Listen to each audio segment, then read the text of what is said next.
जय श्री कृष्ण। अध्याय 4 श्लोक 36 आगे का वर्णन। अनुवाद। यदि तुम्हें समस्त पापियों में भी सर्वाधिक पापी समझा जाए तो भी तुम दिव्य ज्ञान रूपी नाव में स्थित होकर दुख सागर को पार करने में समर्थ होगे।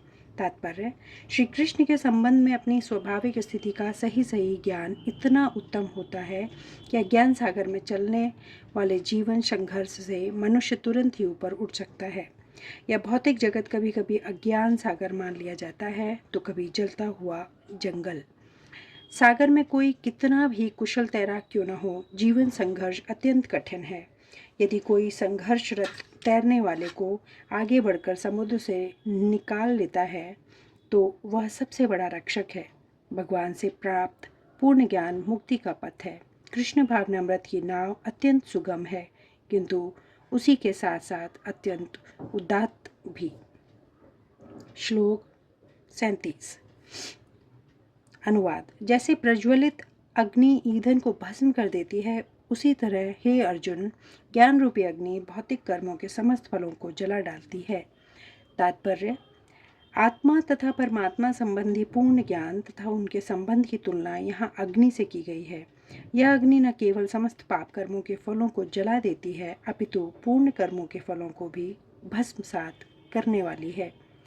कर्म फल की कई अवस्थाएं हैं, शुभारंभ, बीज, संचित आदि, किंतु जीव को स्वरूप का ज्ञान होने पर सब कुछ भस्म हो जाता है, चाहे वह पूर्णवर्ती हो या परवर्ती। वेदों में कहा गया है, उभे उहे वेश एते तरत मृत्य साधु साधुनी। मनुष्य पाप तथा पुण्य दोनों ही प्रकार के कर्म फलों को जीत लेता है। श्लोक 38। अनुवाद। इस संसार में दिव्य ज्ञान के समान कुछ भी उदात्त तथा शुद्ध नहीं है। ऐसा ज्ञान समस्त योग का परिपक्व फल है।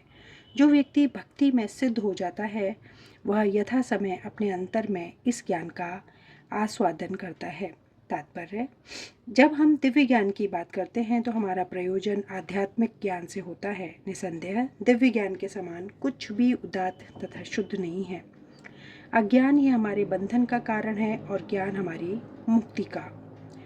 यह ज्ञान भक्ति का परिपक्व फल है। जब कोई दिव्य ज्ञान की अवस्था प्राप्त कर लेता है तो उसे अनंत शांति खोजने की आवश्यकता नहीं रहती, क्योंकि वह मन ही मन शांति का आनंद ले लेता है। दूसरे शब्दों में, ज्ञान तथा शांति का पर्यवसान कृष्ण भावनामृत में होता है। भगवत गीता के संदेश की यही चरम परिणति है। श्लोक 39।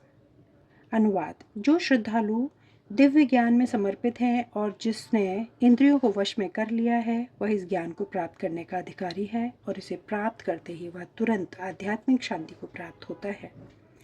तात्पर्य, श्री कृष्ण में दृढ़ विश्वास रखने वाला व्यक्ति ही इस तरह का कृष्ण भावना भावित ज्ञान प्राप्त कर सकता है।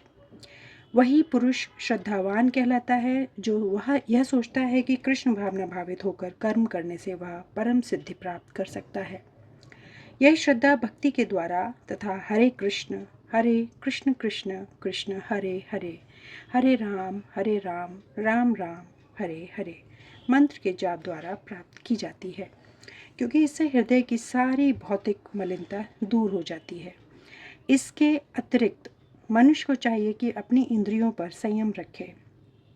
जो व्यक्ति कृष्ण के प्रति श्रद्धावान है और जो इंद्रियों को संयमित रखता है, वह शीघ्र ही कृष्ण भावनामृत के ज्ञान में पूर्णतः प्राप्त करता है। श्लोक 40। अनुवाद। किंतु जो अज्ञानी तथा श्रद्धा विहीन व्यक्ति शास्त्रों में संदेह करते हैं, वे भगवद्वामृत में नहीं प्राप्त करते, अपितु नीचे गिर जाते हैं। संशय आत्मा के लिए न तो इस लोक में न ही परलोक में कोई सुख है। तात्पर्य, भगवद गीता सभी प्रमाणिक एवं मान्य शास्त्रों में सर्वोत्तम है। जो लोग पशु तुल्य हैं, उनमें न तो प्रमाणिक शास्त्रों के प्रति कोई श्रद्धा है और न उनका ज्ञान होता है, और कुछ लोग को यद्यपि उनका ज्ञान होता है और उनमें से वे हैं उदाहरण देते रहते हैं, किंतु उनमें वास्तविक विश्वास नहीं करते।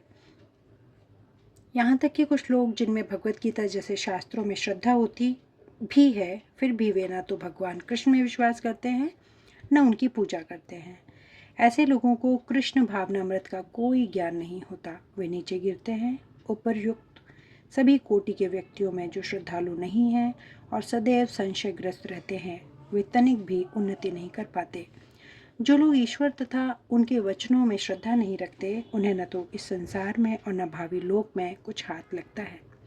उनके लिए किसी भी प्रकार का सुख नहीं है। अतः मनुष्य को चाहिए कि श्रद्धा भाव से शास्त्रों के सिद्धांतों का पालन करे और ज्ञान प्राप्त करे।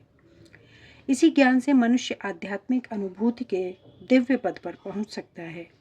दूसरे शब्दों में, आध्यात्मिक उत्थान में संशय ग्रस्त मनुष्यों को कोई स्थान नहीं मिलता। अतः मनुष्य को चाहिए कि परंपरा से चले आ रहे महान आचार्यों के पद चिन्हों का अनुसरण करे और सफलता प्राप्त करे। श्लोक 41 से आगे का वर्णन आगे के वीडियो में। धन्यवाद। जय श्री कृष्ण।